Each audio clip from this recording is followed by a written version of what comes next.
नमस्कार, स्वागत है आप सभी का अपने यूट्यूब चैनल पी एजुकेटर में। क्लास 6 एनसीईआरटी शेड्यूल में क्लास 6 के 6 चैप्टर तक हम कंप्लीट कर चुके हैं। आज हम पढ़ेंगे चैप्टर 7 क्लास 6 का, जिसका नाम है पेड़ पौधों की दुनिया। आइए इसको समझते हैं। यदि हम चारों ओर नज़र दौड़ाएंगे तो खूब हरा भरा आपको दिखाई पड़ता है। आपके चारों तरफ हरियाली जो है दिखाई पड़ती है। और लेकिन आपने कभी सोचा है कि ये हरियाली किसके बलबूते पर है? पेड़ पौधों के दम पर भी तो दुनिया इतनी भरी हरी भरी है। और पेड़ पौधों में भी खासकर पत्ती में हम रोज कितने पेड़ पौधों को देखते हैं। कई बार तो हम इन्हें पहचान भी सकते हैं। जैसे आसपास के आपके जो पेड़ हैं, आम का हो गया, अमरूद का हो गया, नींबू का हो गया, काफी ऐसे पेड़ पौधे हैं जिन्हें आप आसानी से पहचान सकते हो।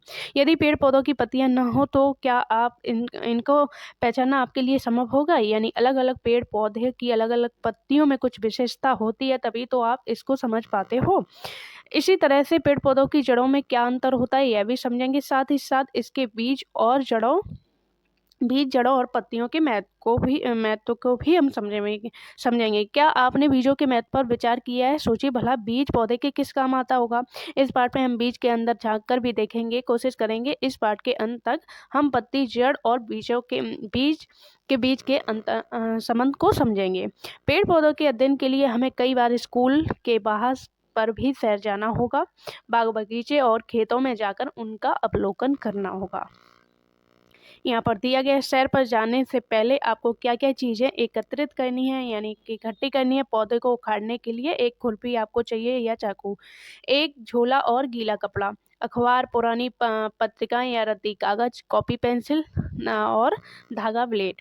जब सैर पर जाएं तो ध्यान रखें कि पेड़ पौधे को कोई नुकसान न पहुंचे तथा आवश्यकता अनुसार किसी एक पौधे की 1 से 2 ज़्यादा पत्तियां ना तोड़ें।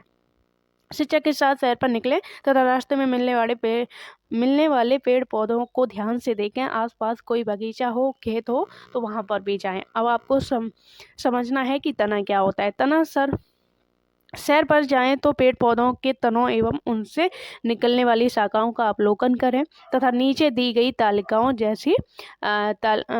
जैसी 7.1 जैसी तालिका अपनी कॉपी में बनाकर उसे अंकित करें। तालिका 7 में उदाहरण स्वरूप आम के पेड़ों का अवलोकन लिखा है। इसी प्रकार अन्य पेड़ पौधों का अवलोकन आप करके तालिका में भर सकते हो। तो यहाँ पर आम का पेड़ जो क्या होता है, उसकी ऊंचाई काफ़ी ऊंची होती है, जिस पर आपका हाथ से उसके फलों को तोड़ना आसान नहीं होता है। उस पर चढ़ना पड़ता है या फिर किसी डंडे वगैरह की सहायता से आप जो है उसका फल तोड़ते हो। तना जो है इसका मोटा होता है, कठोर होता है। शाखाएं कहाँ से निकलती हैं? शाखाएं तने के आधार पर जो है तने के ऊपर से निकलती हैं। और पेड़ पौधा का वर्ग जो है वो क्या है? वृक्ष है। आम का जो बड़े बड़े जो पेड़ होते हैं वो वृक्ष के वर्ग में आते हैं। जो छोटी छोटी घास वगैरह होते हैं वो झाड़ी घास के वर्ग में आती है। ये सारी चीज़ें आपको तालिका बना के लिखनी है। तो यहाँ पर देख सकते हो कि वृक्ष, झाड़ी, शाख। अब यहाँ पर दिया भी है कि जो है चित्र में, वृक्ष किसे कहते हैं? जो बहुत जिसकी लंबाई अत्यधिक हो, फल दूर लगते हो, उसे वृक्ष कहते हैं। झाड़ी में थोड़ी बहुत ज़्यादा जो है पत्तियां और थोड़ी लंबाई में कम होती है, उसे झाड़ी कहते हैं। शाक बिल्कुल छोटी छोटी हरी घास जिससे फूल वगैरह लगते हों, उसे शाक कहते हैं। तालिका के अवलोकन से स्पष्ट है कि पौधे को 3 वर्गों में बांटा जा सकता है। जिन पौधों का तना हरा कोमल होता है तथा सामान्यतः कम ऊंचाई के होते हैं। तो शाक किसे कहते हैं? जिन पौधों का तना हरा होता है, कोमल होता है, सामान्यतः वो कम ऊंचाई के होते हैं।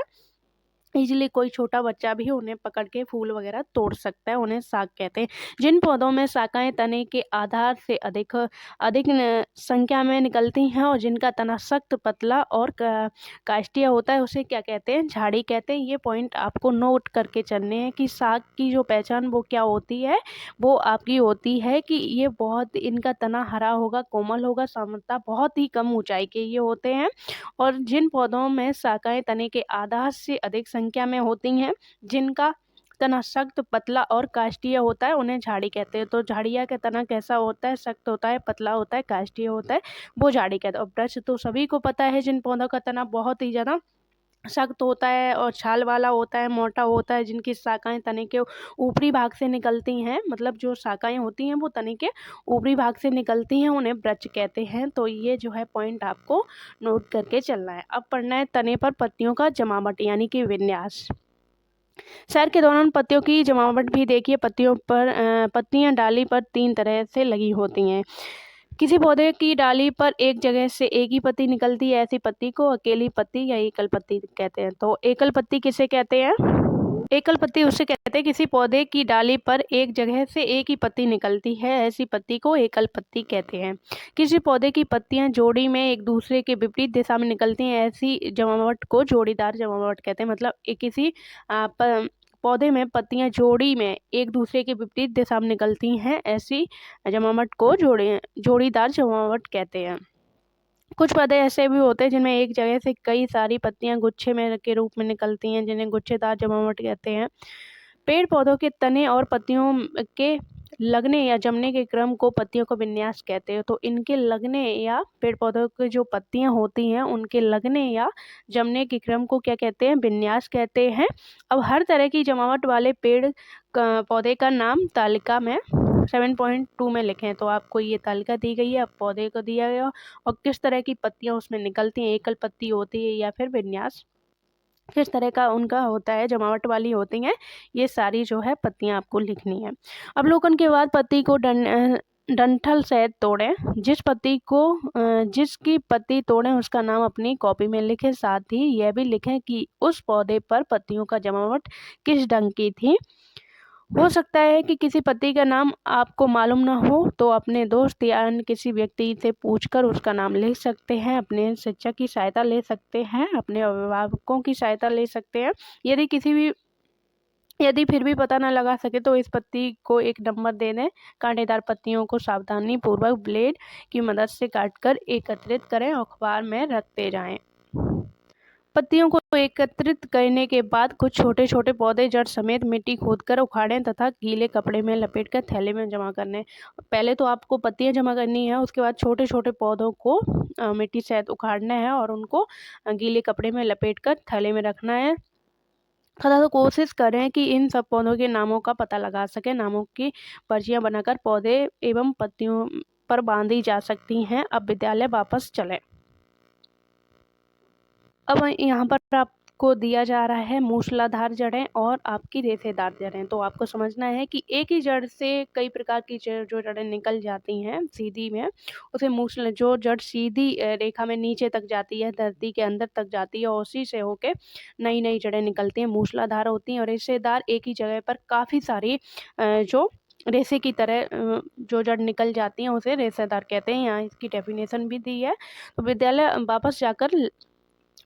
वापस आकर लाए गए पौधे का अध्ययन के लिए सामने रखें। यदि जड़ों में मिट्टी लगी हो तो उन्हें धो लें।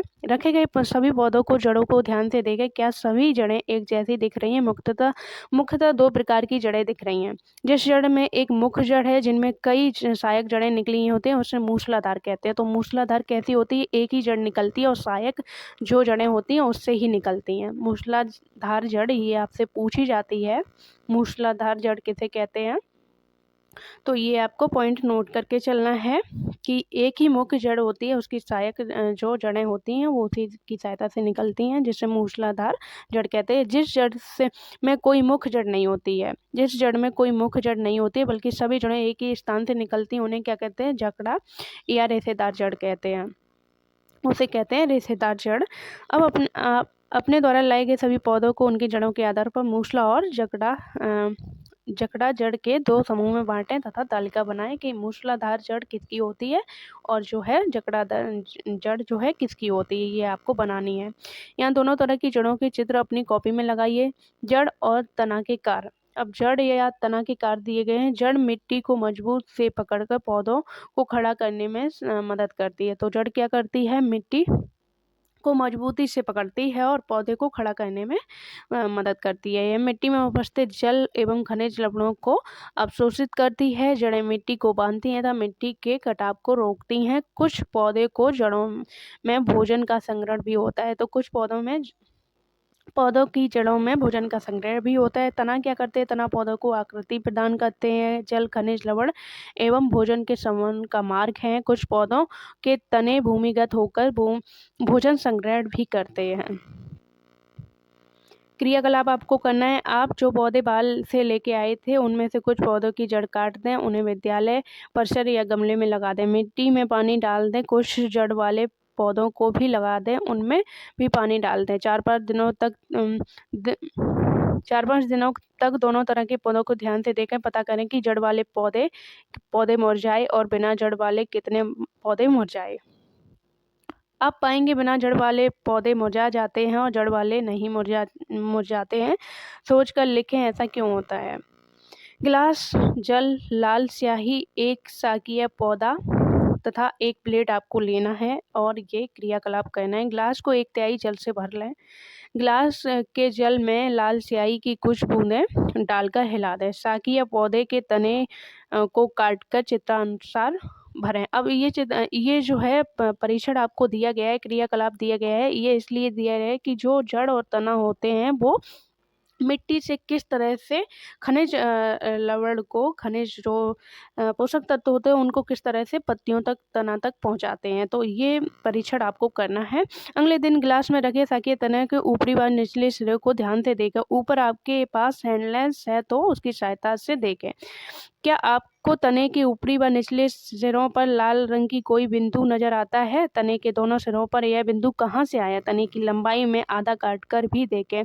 तने में यह लाल रंग की रेखा कैसे बनी? 1/3 जल भरें, गिलास की शाख का कटा हुआ।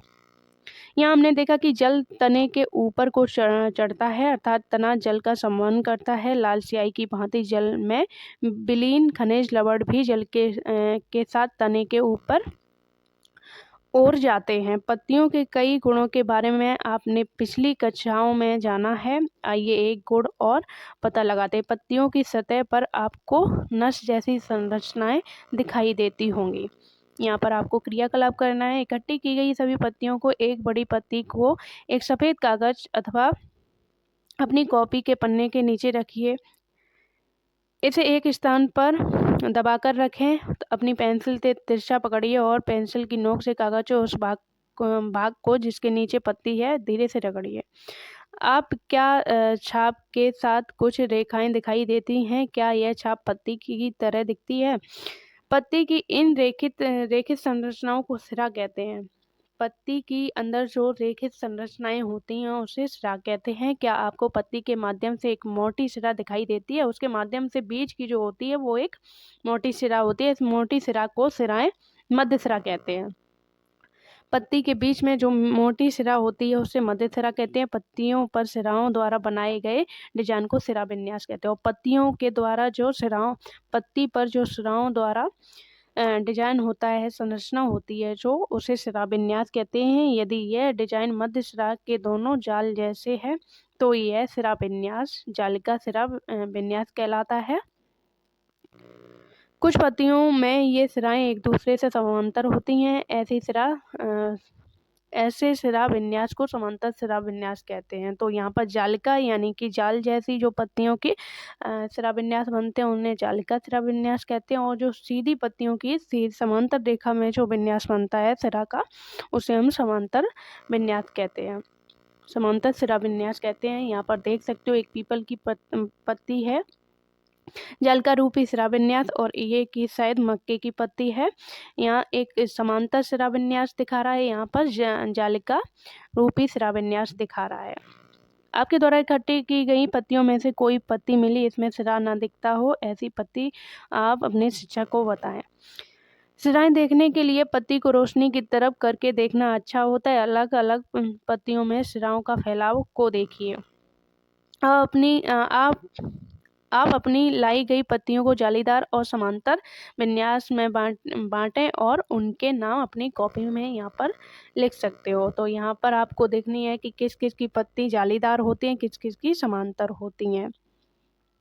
तो गेहूं की पत्ती आपकी समांतर हो जाएगी, गेहूं, और जो मक्के की हो जाएगी। और जालीदार में आपका जालीदार जैसे आम की पत्ती हो गई उसमें भी, और आपका जो जालीदार पत्तियां होती हैं उनको आप लिख सकते हो। शेष बची पत्तियों को अखबार या पत्रिका के पन्नों के बीच फैलाकर दबा दें। इन पत्तियों को हर 2-3 दिन बाद निकालकर नए कागज में दबाएं। कागज बदलते समय पत्तियों को सावधानी से उठाएं, नहीं तो वो टूट जाएंगे। कागज तब तक बदलते जाएं तब तक पत्ती सूख न जाए। सुखाई गई पत्तियों को एक प्रदर्शनी तैयार करें। आवश्यक सामग्री। अब आपको क्रियाकलाप 4 करना है, जिसमें आपको देखना है कि पौधे जो है श्वसन कैसे करते हैं। पौधा पॉलीथीन के 2 पारदर्शी थैले और धागा। इस गतिविधि को दिन के समय जब धूप खिली हो उस समय करें। किसी स्वस्थ भली भांति सिंचित और धूप से स्थित पौधे की पत्ती वाली शाखा को चित्रानुसार एक पॉलीथीन की थैली से ढककर धागे से बांध दें। दूसरी पॉलीथीन की थैली पर भी धागा बांधकर धूप में रख दें। कुछ घंटे बाद पॉलीथीन की थैली के आंतरिक पृष्ठ को ध्यानपूर्वक देखें। क्या किसी थैली के अंदर जल की बूंदें दिखाई देती हैं? किस थैली में जल की बूंदें दिखाई देती हैं?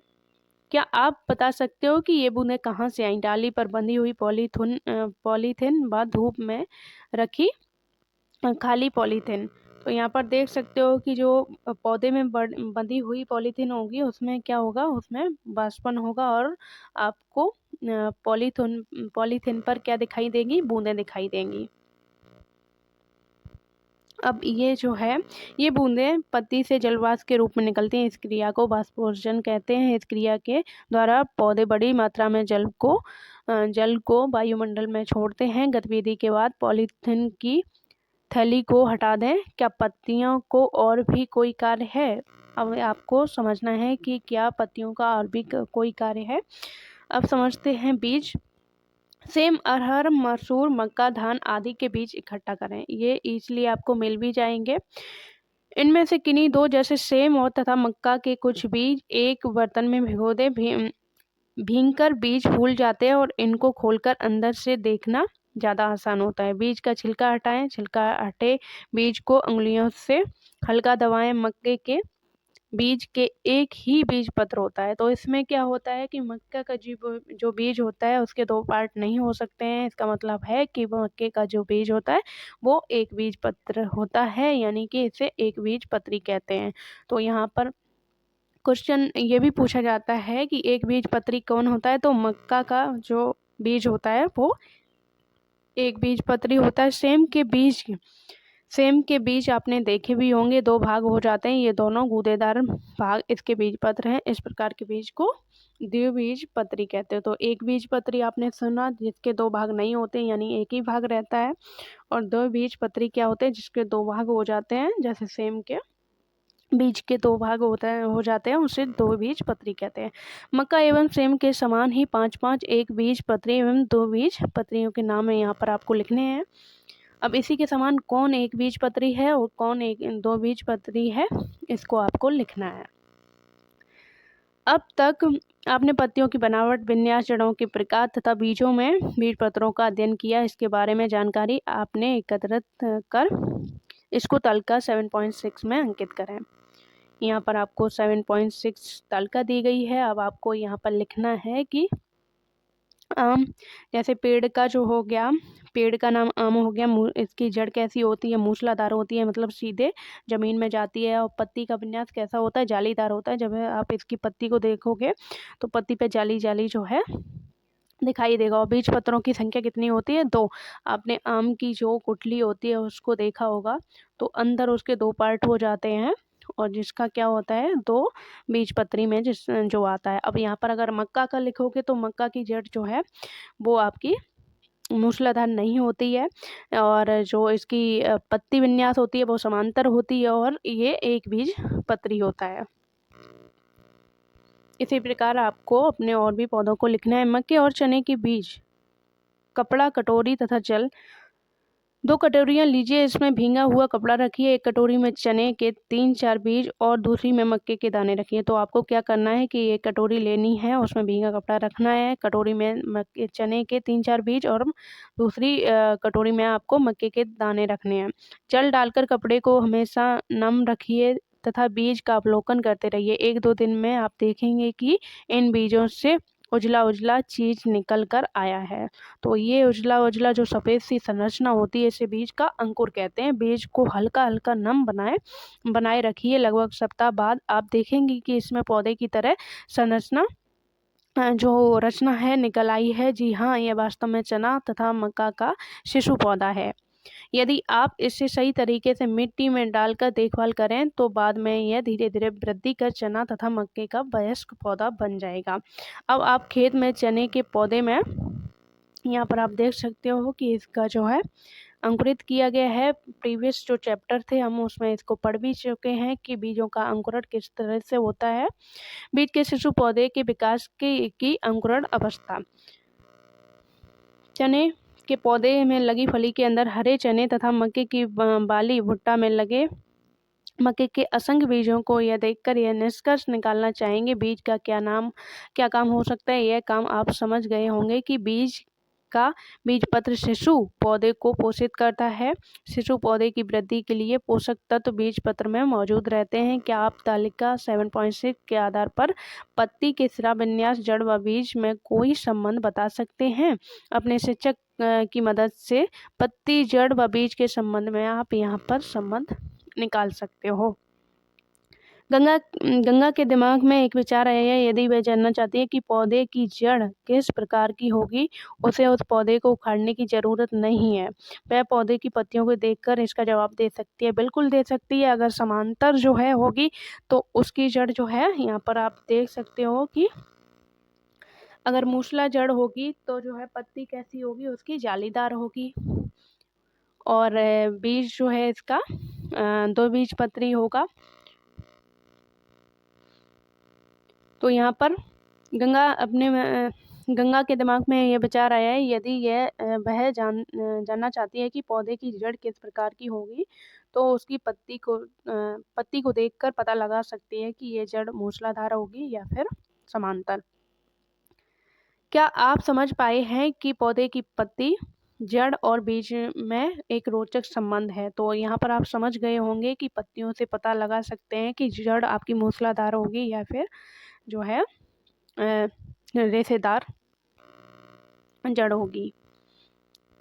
ये चैप्टर आपका कंप्लीट हो चुका है। यहाँ पर अब इस चैप्टर में क्या क्या इम्पोर्टेंट जो फैक्ट रहे हैं।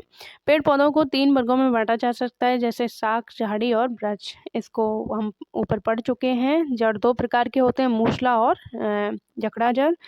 अलग अलग पौधों पर पत्तियों की जमावट भिन्न भिन्न होती है। पौधों में जल एवं खनिज लवण का संवहन तना द्वारा होता है। पत्तियों में जालिका रूपी या समांतर सिरा विन्यास होता है। बीज 2 प्रकार के होते हैं, एक बीज पत्री और द्विबीज पत्री। तो यहाँ पर चैप्टर आपका कंप्लीट हो चुका है।